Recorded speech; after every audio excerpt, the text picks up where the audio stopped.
I stood in the kitchen, gripping the edge of the countertop so tightly my knuckles turned white.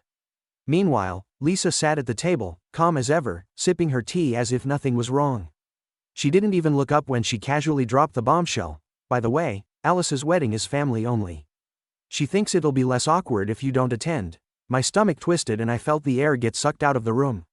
Less awkward for who? I'd been there for every single moment of that girl's life. Every scraped knee, every late-night fever when I sat by her bed with a cold washcloth, every ballet class one paid for even when money was tight, every breakup I talked her through when she thought her world was ending. And now, my own daughter's wedding, the day I dreamed about since she was little, the day I'd pictured myself walking her down the aisle, and I wasn't even on the list. "I'm her father," I said, my voice coming out low and shaky, like I was trying to convince myself it was still true. Lisa just shrugged, her eyes still on her tea. "You're overreacting. It's just a wedding." "Just a wedding? My daughter's wedding?" The words hit me like a punch. I wanted to yell, to flip the table, to make her feel how deeply they'd cut me. But I didn't. I swallowed it down like I always did and stared at her, waiting for something, anything, that showed she cared. Nothing came. She took another sip, and that was it. I turned away, my chest tight, and walked to the living room. My laptop was sitting there on the couch, and before I knew it, I was typing Santorini, a week-long trip far away from this house, from Lisa's shrugs, from the sting of being erased by my own kid. I didn't tell Lisa what I was doing. She didn't deserve to know. I just booked the flight, the villa, the whole thing, my fingers moving fast like I was racing to get out before I broke down. When it was done, I leaned back and let out a long breath. I wasn't going to argue. I wasn't going to beg to be included. If they wanted me there, fine. I'd go where I could breathe again. The next morning I packed a bag, nothing fancy, just some shirts, shorts, my old sandals, and left a note on the counter, "Gone for a week. Don't call unless it's an emergency." I didn't even look back when I shut the door. The drive to the airport felt like shedding a weight I'd been carrying for years. I kept replaying Lisa's words in my head, "Less awkward. How could it be awkward to have me there? I raised Alice. I'd been the one who stayed up all night building that dollhouse she wanted for Christmas when she was 6. The one who drove her to every recital. The one who told her she was enough when some jerk broke her heart in high school. And now what? I was the outsider? By the time I boarded the plane, I was done thinking about it. The hum of the engines drowned out the noise in my head as I stared out the window watching the ground fall away. Santorini was waiting. Blue water, white houses, a place where I could be something other than the guy who wasn't good enough for his own family. I stepped out of the taxi onto the stone path leading to my villa, the warm Santorini sun hitting my face as the driver hauled my bag behind me. The Aegean stretched out below, sparkling like it was showing off just for me, the whitewashed walls of the cliffside glowing against the blue sky. I could smell the salt in the air mixed with something sweet, maybe flowers, maybe just freedom. The guy at check-in handed me a key and a glass of champagne, smiling like he knew I needed it. I took it, nodded, and walked to my room, pushing open the door to a view that stopped me cold. Floor-to-ceiling windows framed the ocean, and a little balcony hung right over the edge of the cliff. I dropped my bag and stepped outside, the breeze tugging at my shirt. Back home, Alice was probably fussing over centerpieces, those fancy ones Lisa kept texting her about, the ones I'd overheard them planning months ago when I was still part of their world. Lisa was likely posing for selfies at the bridal shower, flashing that smile she'd perfected over years of making everything about her. And me? I was here, 1,000 miles away, with nothing but the sound of waves and the cold fizz of champagne in my hand.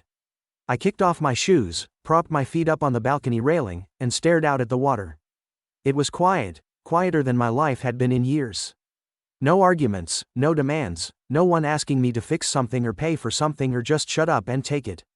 I pulled out my phone, snapped a picture of my bare feet against the endless blue, and posted it online with a caption, "Silence looks good on me." Within minutes, my cousin Theo commented with laughing emojis, "Living your best life, huh?" My sister Rosa messaged almost immediately, "Wait, weren't you supposed to be at the wedding?" I didn't answer her, not yet. I wasn't ready to explain how I'd been cut out, how my own daughter decided I didn't belong at the biggest day of her life. From Lisa and Alice? Nothing. No texts, no calls, no likes on the photo.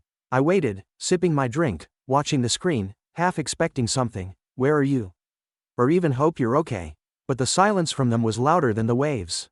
3 days into my Santorini escape, sprawled on a lounge chair by the villa's infinity pool, the peace finally started to crack.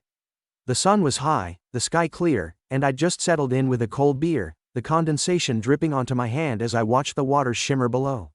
Everything was perfect, the kind of quiet I hadn't felt in years, the kind that let me breathe without someone needing something from me. Then my phone buzzed. I glanced at it, expecting maybe a text from Rosa or another dumb joke from Theo. It was Theo all right, but the message wasn't funny. Call me ASAP. You're not going to believe this. My stomach tightened a little, but I brushed it off. Whatever it was, it could wait. Then it buzzed again. 3 missed calls from Lisa, one after another, lighting up the screen like a warning. Before I could even process that, Alice's name popped up with a call. I let it ring out, watching the seconds tick by until it stopped. Then Lisa again, twice more. My phone was turning into a war zone, and I just sat there staring at it, the beer suddenly tasting flat in my mouth. What the hell was going on? I muted the phone, flipped it face down on the table, and rolled over on the lounge chair, trying to recapture that calm I'd felt just 5 minutes ago.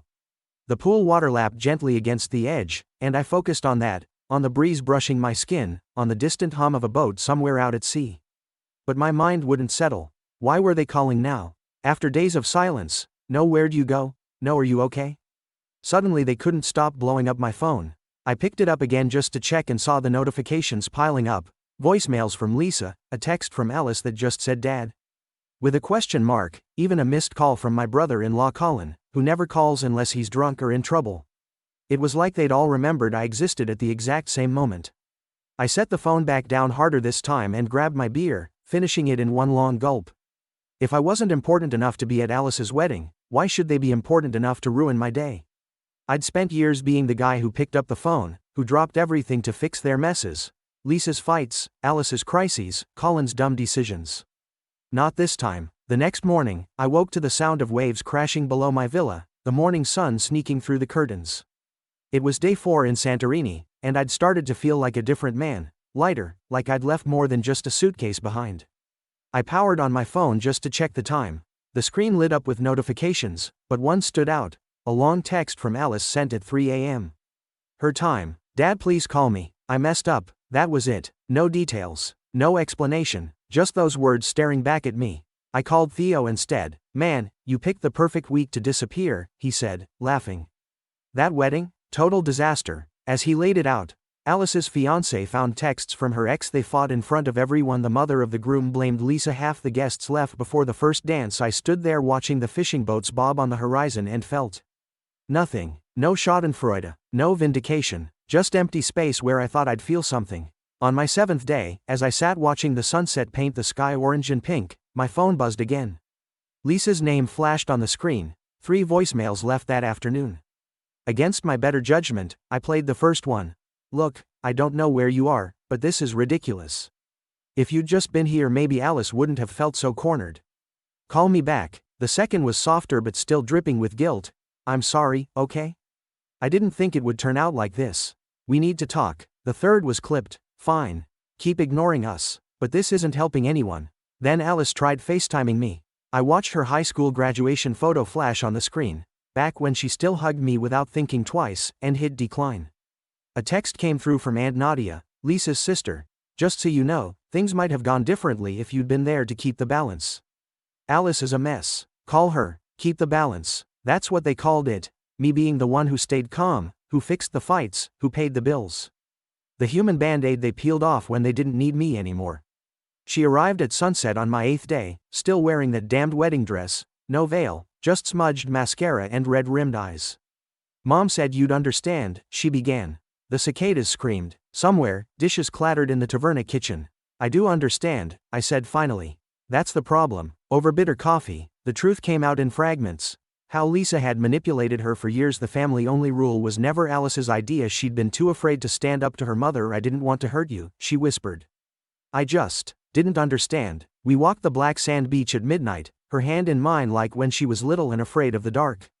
1 year later, I never went back to Lisa. Alice canceled the wedding. We meet every summer now at that same seaside taverna. Theo joins us sometimes with his kids. Yesterday, I got a letter from Lisa. Just one line. I think I'm finally understanding what I lost. But that's another story.